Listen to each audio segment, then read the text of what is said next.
Let's boost your English skills. Hello, everyone, and welcome back to the Boost English podcast. I'm Olivia, your host for today. How are you doing, David?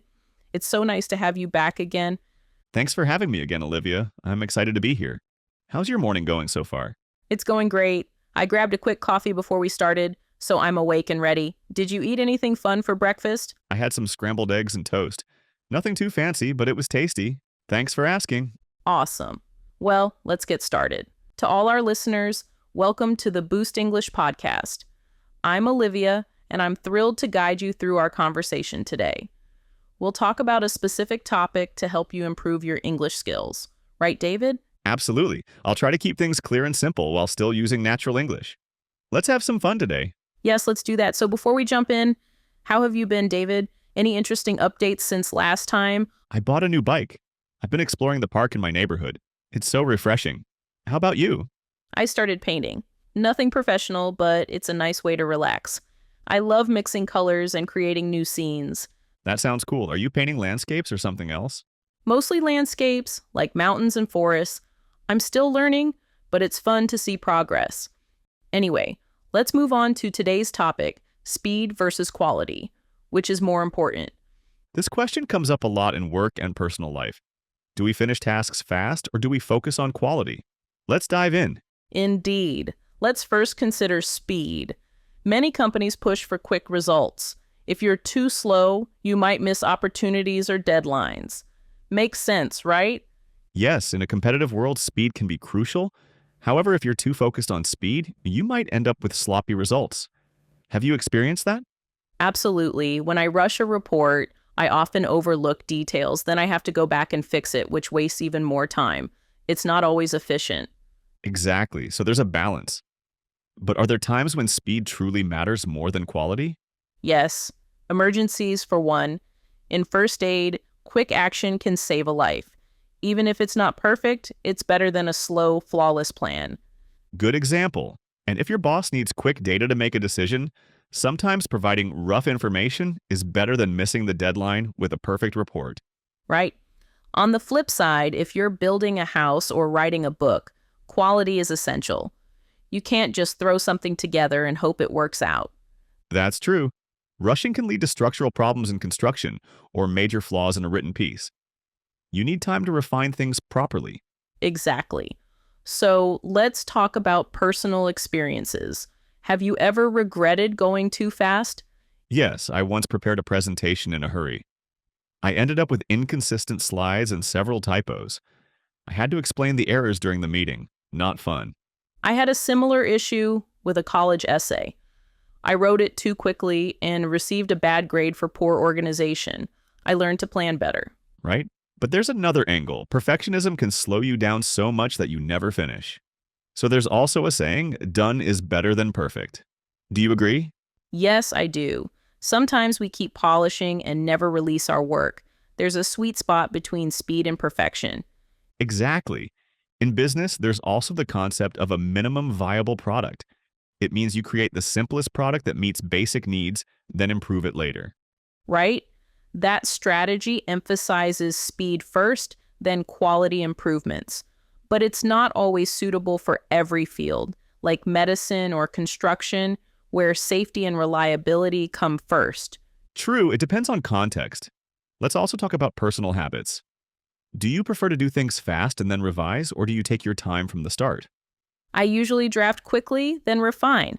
It helps me get ideas out without overthinking. How about you? Same. A rough outline allows me to see the big picture, then I go back and fix details. Otherwise, I'd be stuck on one paragraph forever. Exactly. Now let's think about everyday tasks. For instance, cooking. Sometimes we want a quick meal, other times we want a quality dish. It depends on our time and mood. That's right. If I'm exhausted after work, I might go for something quick. On weekends, I might take my time to cook something special. It's about the goal of that meal. Absolutely. Another great example is sports. Speed is important, but so is accuracy.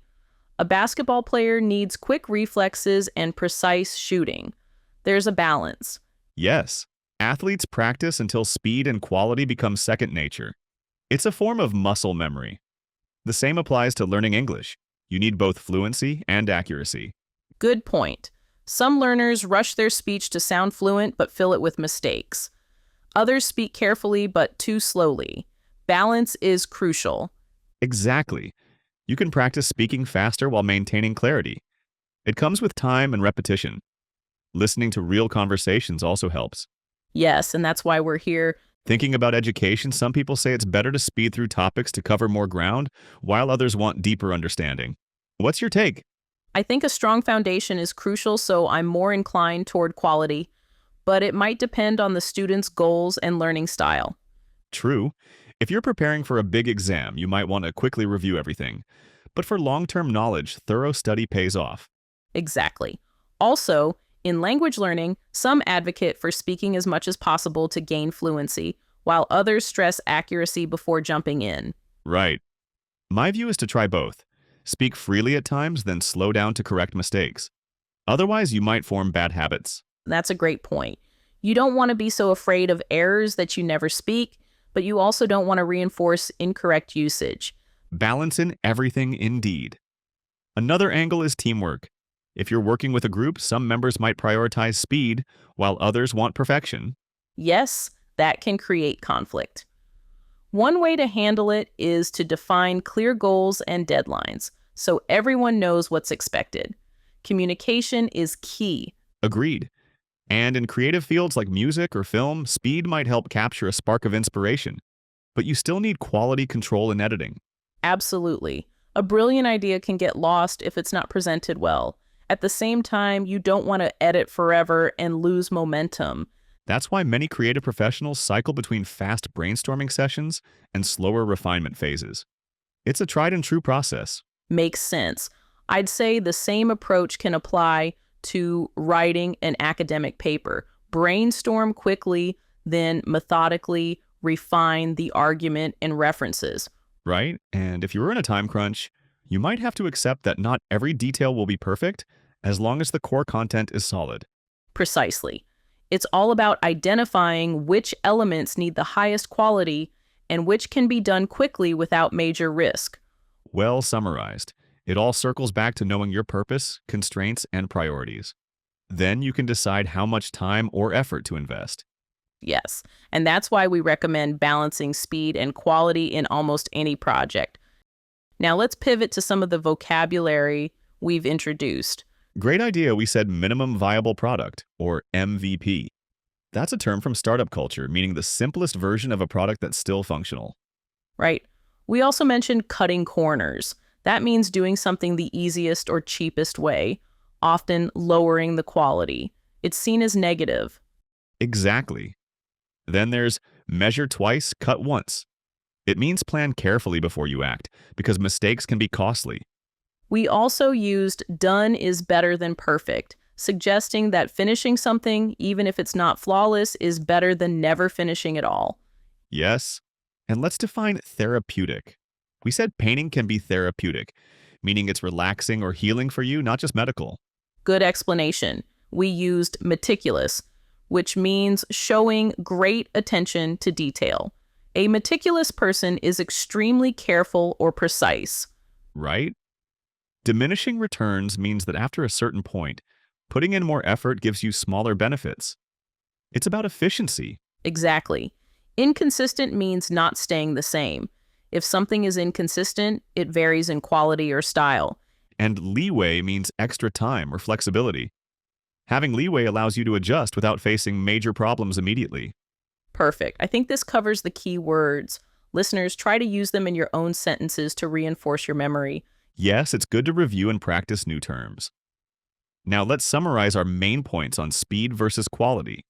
We talked about scenarios where speed is vital, like emergencies or tight deadlines, and situations where quality is non-negotiable, such as building a house or working in medicine.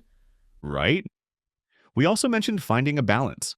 Sometimes done is better than perfect, but sometimes you really do need perfection. It depends on your goals and context. Exactly. Keep in mind that communication and planning help you manage time and maintain quality. If you need an extension, ask early. Agreed.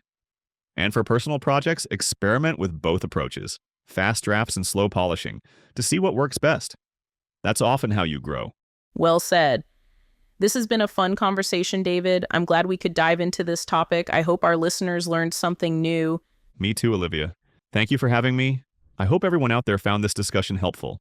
To our listeners, we appreciate you tuning in. If you enjoyed this episode, please share it with someone who might find it useful. And don't forget to leave us a comment or question. Let us know what topics you'd like to hear next. Definitely. That's all for today's episode of the Boost English Podcast. I'm Olivia, here with David.